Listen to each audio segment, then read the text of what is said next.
Nick, you looked out of gas at the end. How do you feel about this win?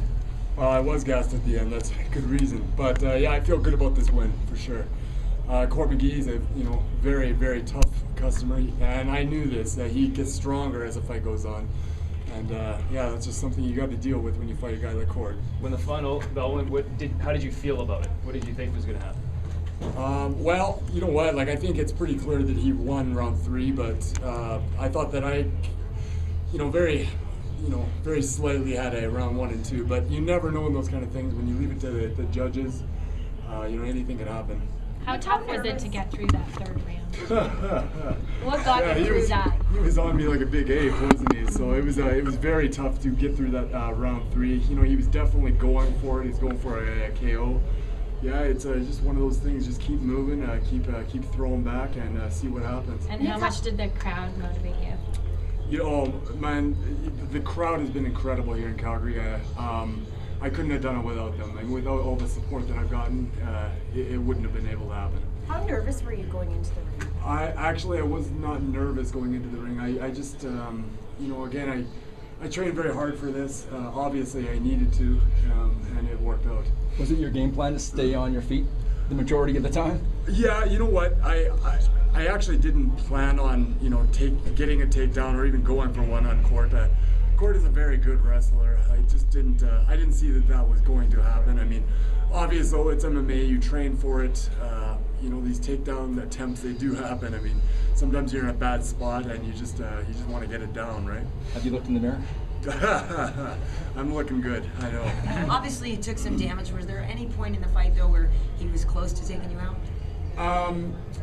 You know what? I definitely took some damage. I don't feel like I was ready to go out or anything like that. Again, it was just kind of one of those things. Okay, just keep going, keep pushing, keep moving, and keep firing back. And conversely, were there times where you thought, "Oh man, I almost have him"? No, I didn't feel like I really had Court at any point. But however, I remember when I broke his nose. I thought that was a good time to just put some of the pressure on, right? But he wasn't really giving me any availability for he kept moving as well. So it was hard to go for anything too substantial.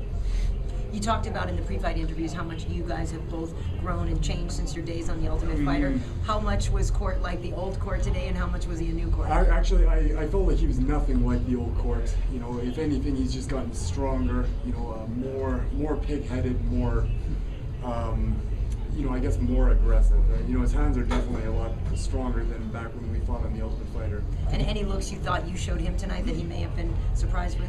Well, when I was on Ultimate Fighter, I don't think I had any ability to move. It was very much a stationary Muay Thai, kind of a stand-up striker.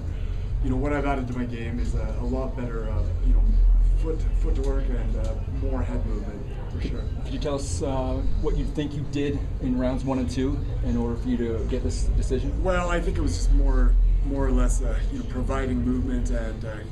Whereas he was working very hard and pushing forward, I think that I was able to, outmove him and then get crisper shots. With so much anticipation, hype around this fight, how rewarding is it to get this result?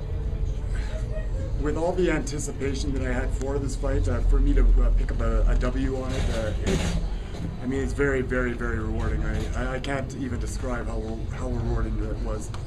And with the win under your belt, what do you think is next? Well, you know what? I think I'm going to. I don't know what's going to be next for me right now, but I'm going to take the week off, kind of thing, get back into the gym, and just start working on my game again. Evaluate what I did right, what I did wrong, and start working from there. It's kind of been billed as kind of a chapter for both of you guys, an open chapter. Is this the end of the book, or is this? Well, I think for me and Court, it might, it's the end of the book. However, I don't think it was I think it's over for me and him for right now. But, again, I consider him a good person and a good friend. Who knows? I think if we both stay on a winning streak or something, who knows? We'll probably meet again. you know, I think the court is definitely tough enough to fight for a title, and you know, if assuming I get that far too, I mean, who knows? Like maybe we could be, you know, again, someday meet up. You had Brett walk you out. How did that get all Oh hooked up? man, I can't believe it. Like I had Brett the Hitman Hart walking me out. I remember when I was just a little kid watching him on WWF. You know, it was a great honor. I mean, you know, Bret Hart. You know, especially at that time, he was one of the very few local Canadian, you know, icons of the day, and you know, here he is. He's actually walking me out. I mean, he's somebody I consider a friend. I mean, I can't believe it. Did you consider using his theme, even though the guy in the pre-pre's used it? No. Did he give you any words of advice when you were coming out? You know, Brett. Yeah, he just said work hard, brother, and you know, he just wished me luck. You know,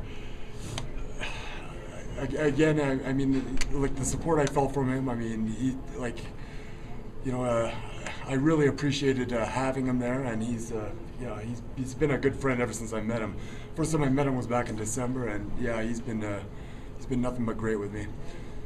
Did you get to talk to the little girl from the incident before you fought? I did. I got to talk to the girl that I saved from the robbery that happened maybe about a month ago. Her name is Anna. Yeah, like I have not seen her since that whole you know, disgusting scene happened. You know, this time we got to meet under some more normal circumstances. You know, I got to, you know, I met her, I met her dad, and you know, we got to kind of go over what happened in that situation, and you know, I just said, hey, well, good luck, girl. Like, you know, thank you for coming out and you know, supporting me in my fight. You know, thank you for accepting the invitation. She, you know, ever since that incident happened, she's been very scared to, you know, even leave the house. That was. For those of you guys who don't know, that was an unprovoked attack. She did not know who those people were. They were just walking by. They started making faces, and then they started beating them up. You know, it's ridiculous, like this day and age, that we have to put up with this kind of stuff. But you know, it's nonsense. And you know, if again, I've said this before, but if you see anything in your community going on like that, you know, I suggest you put a stop to it. All it takes is a phone call, guys. So. You know, and in this case, I mean, I was really happy to actually meet the victim and see that she was all right. Thank you. Great. All right, thank you guys.